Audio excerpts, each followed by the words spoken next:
Halo Mu, sering melihat hewan ini di sekitar rumah kalian? Atau bahkan sudah pernah mencicipi masakan dari daging hewan ini? Tapi tahukah kamu kalau hewan yang lunak dan berlendir ini, sebagian orang jijik sih melihatnya, ternyata memiliki banyak khasiat. Dan sudah banyak loh yang membudidayakannya. Mari mengenal lebih dekat bekicot.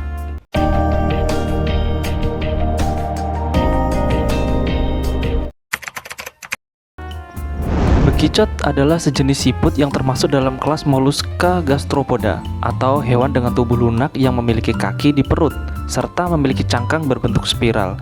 Bekicot memiliki cangkang bergelung pada tahap dewasa, tetapi ada juga yang tidak memiliki cangkang atau disebut siput telanjang. Secara morfologi, tubuh bekicot terdiri dari kepala, organ internal yang dilindungi cangkang, dan kaki di perut. Kepalanya memiliki sepasang tentakel yang dilengkapi dengan mata di ujungnya, sedangkan cangkangnya berukuran besar meruncing dan berwarna coklat dan memiliki pola garis. Umumnya, cangkang berwarna coklat kemerah-merahan beserta corak vertikal kuning. Namun, warna tiap spesies tergantung pada keadaan lingkungan atau jenis makanan yang dikonsumsi. Bekicot hanya bisa berjalan sejauh 1 mm per detik dan masuk dalam 5 hewan dengan kecepatan terendah di dunia. Dengan kecepatan itu, bekicot membutuhkan waktu lebih dari sehari untuk berjalan dari satu sisi lapangan bola ke sisi lain lapangan bola. Bekicot memakan semua vegetasi dari akar hingga tunas yang membuatnya lebih merusak dan menjadi hama untuk pertanian maupun perkebunan. Setidaknya ada 8 tanaman yang disukai bekicot, seperti kacang-kacangan, brokoli, kubis, seledri, selada, mentimun, labu, dan stroberi. Namun bekicot juga dapat memakan invertebrata kecil sehingga tidak membuat tanaman menjadi terlalu padat. Maka itu, kehadiran sejumlah kecil bekicot tidak selalu berarti buruk. Bekicot adalah hewan unik, alih-alih punya satu alat reproduksi. Bekicot memiliki 2 jenis alat reproduksi sekaligus, betina iya, jantan juga iya. Dan lebih uniknya lagi, alat reproduksi bekicot terletak di dekat wajah, tepatnya di bagian belakang lehernya. Lalu sebagai hewan berkelamin ganda alias hermafrodit, bagaimana cara bekicot kawin? Mereka menempelkan bagian belakang leher satu sama lain. Perlu diketahui, 2 jenis alat reproduksi bekicot terletak pada lokasi yang sama. Begitu posisinya sudah sempurna, masing-masing bekicot menempelkan gumpalan kalsium karbonat yang disebut dengan love dart.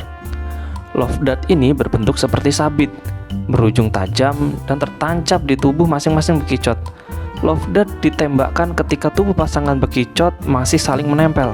Begitu masuk ke tubuh pasangannya, love dart menimbulkan efek beragam yang berpengaruh terhadap fisik sampai perilaku masing-masing bekicot. Love dart mengeluarkan sperma yang kemudian akan membuahi sel telur yang dihasilkan bekicot pasangannya. Sekali dayung 2 pulau terlampaui, kedua bekicot sama-sama dibuahi. Dua-duanya langsung bunting, bre. Yups, proses pembuahan akhirnya selesai. Biasanya bekicot langsung menaruh telur dalam jangka waktu 2 minggu usai pembuahan. Namun sperma bekicot masih bisa bertahan hidup di dalam tubuhnya sampai 1 tahun lamanya. Buat kamu yang bertanya-tanya apakah daging bekicot itu aman untuk dikonsumsi, jawabannya adalah aman. Daging bekicot sendiri aman untuk dikonsumsi. Bahkan lendir bekicot sendiri ternyata mengandung asam amino dan kolagen yang bisa berfungsi untuk memperlambat penuaan dan mempercantik kulit. Sebelum dimasak, terlebih dahulu daging bekicot harus dihilangkan lendirnya sebersih mungkin. Lalu bisa digoreng atau dimasak gulai. Rasa dagingnya kurang lebih serupa dengan ampela ayam.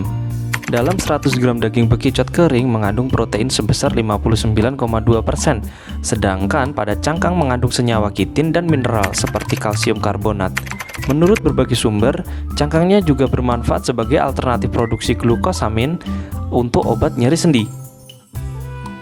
Di Indonesia, bekicot sering diolah menjadi hidangan seperti sate atau keripik. Di beberapa negara seperti Prancis, Jerman, dan Portugal, bekicot bahkan dianggap sebagai hidangan mewah. So, jadi sudah tahu kan sekarang mengenai bekicot? Bekicot bukan sekedar binatang jalanan yang lebih sering muncul saat musim hujan tiba. Untuk hewan lainnya yang juga ingin kamu ketahui lebih dekat, sebutkan saja di kolom komentar. Saya Sastro, sampai jumpa.